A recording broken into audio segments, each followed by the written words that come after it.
Assalamualaikum warahmatullahi wabarakatuh. Bersama Asaview.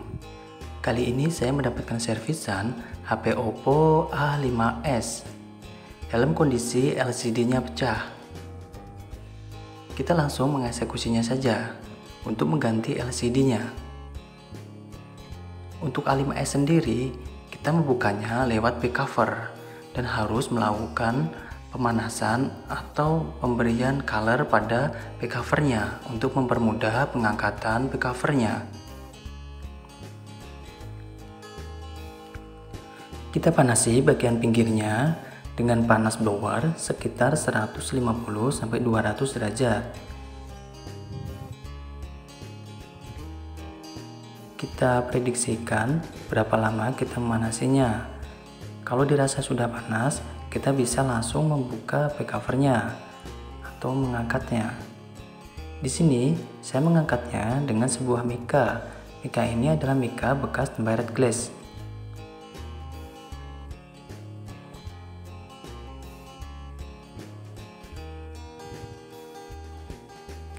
Kita sisit mika itu sedikit demi sedikit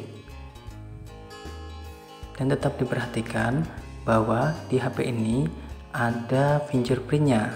Hati-hati kalau fingerprintnya sampai kepotong fleksibel fingerprintnya.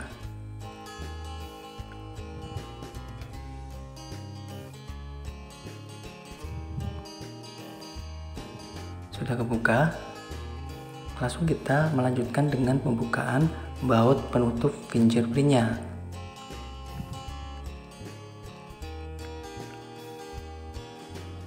Kita buka penutup fingerprintnya dan kita lepas soket fingerprintnya. Lanjutkan dengan pelepasan baut-baut yang ada di penutup mesinnya.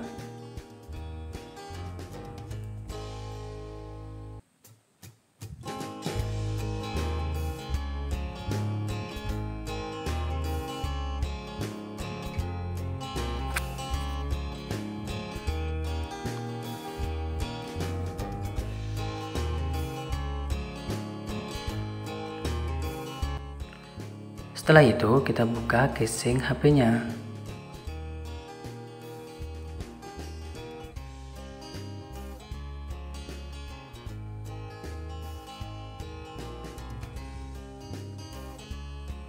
Setelah casing HP-nya kebuka, kita lanjutkan dengan pelepasan soket baterai dan soket LCD-nya. Kita lanjutkan dengan percobaan LCD yang baru. Untuk LCD A5s, ada beberapa LCD yang digunakan di A5s ini. Bisa menggunakan LCD yang spesifik untuk A5s sendiri, atau bisa menggunakan LCD universal. LCD universal maksudnya adalah LCD yang bisa digunakan di beberapa tipe HP. Seperti A5s ini bisa digunakan di tipe A7, A12, bahkan bisa dipakai di Realme 3. Kita lanjutkan dengan percobaan LCD-nya. Kita yakinkan bahwa fungsi LCD dan touchscreen-nya berjalan dengan normal.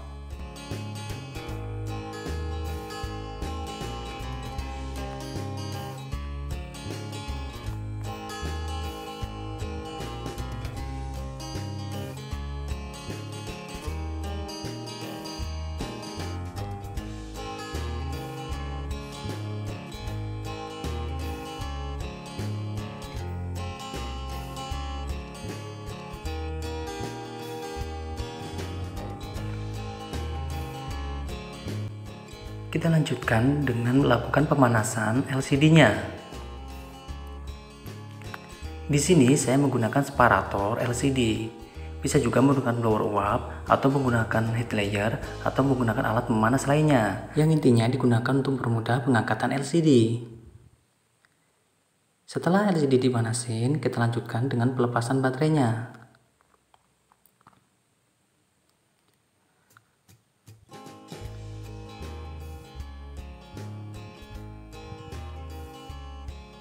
Dan kita lanjutkan dengan pelepasan LCD-nya.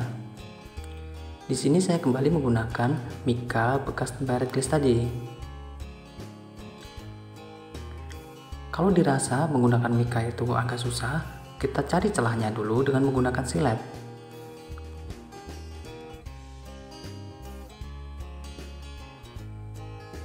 Setelah ketemu celahnya, kita lanjutkan dengan menggunakan mika lagi.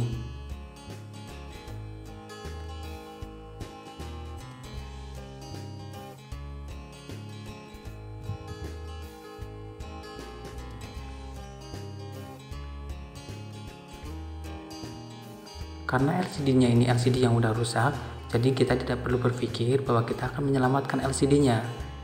Jadi kita bisa juga merusak LCD-nya. LCD ini agak-agak susah sedikit karena dikasih lem di bagian tengahnya. Lanjutkan dengan pembersihan bekas lem LCD-nya. Kita bersihkan bekas lem yang ada di body frame-nya, baik di bagian tengah atau bagian pinggirnya. Kita bersihkan sedikit demi sedikit di bagian pinggirnya dengan menggunakan pinset atau menggunakan alat apapun. Yang penting bisa membersihkan body frame-nya dari bekas lem LCD-nya.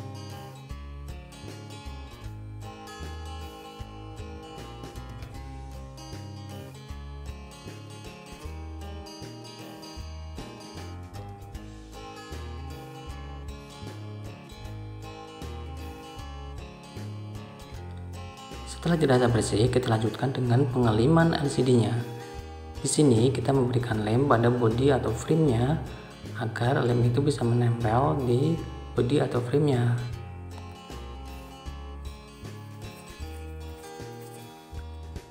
Kita lem di bodi frame-nya ini secara merata dan secukupnya.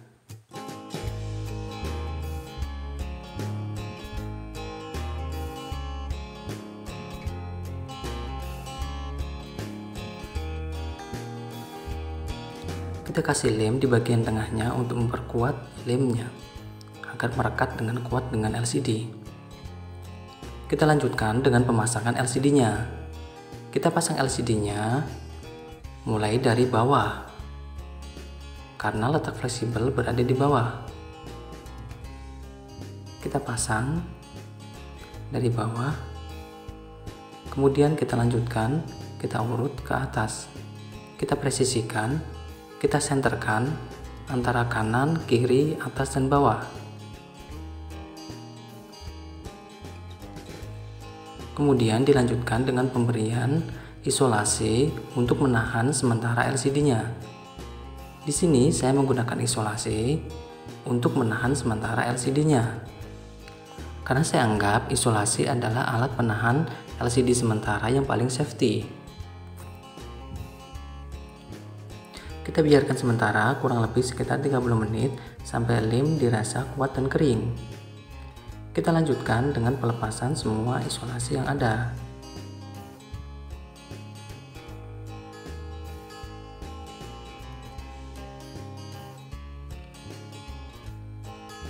Setelah kita lepaskan semua, kita pasang kembali soket LCD-nya.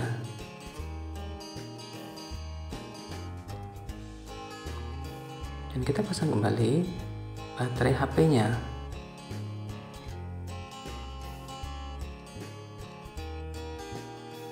Dan tidak lupa untuk melakukan pembersihan bekas lem yang ada di pinggir-pinggir LCD-nya. Kita bersihkan secara bersih sampai sebersih-bersihnya ala kadarnya.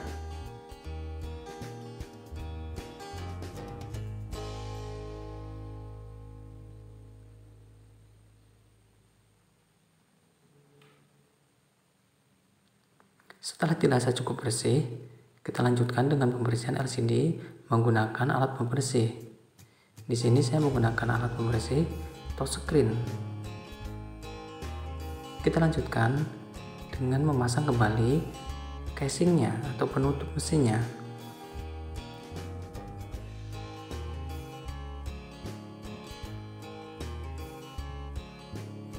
Kita lanjutkan dengan mengembalikan baut-baut penutup mesinnya.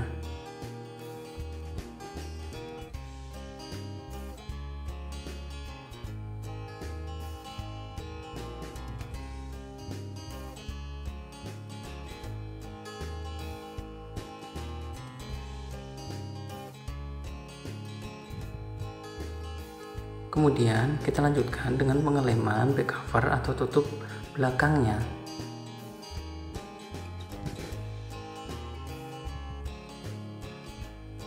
Dan Dan kita pasang kembali fingerprintnya dan penutup fingerprintnya. Kemudian dilanjutkan dengan pemberian bautnya. Dan kita tutup kembali casing atau tutup belakangnya atau back covernya agar terpasang dengan rapat. Kita presisikan, kita rapatkan.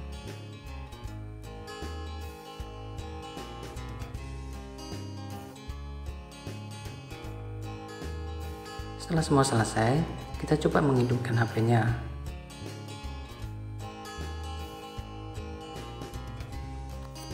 Kita coba kembali fungsi LCD dan touchscreen-nya. Yakinkan bahwa fungsi LCD dan touchscreen-nya berjalan dengan normal. Cukup sekian, semoga bermanfaat. Wassalamualaikum warahmatullahi wabarakatuh.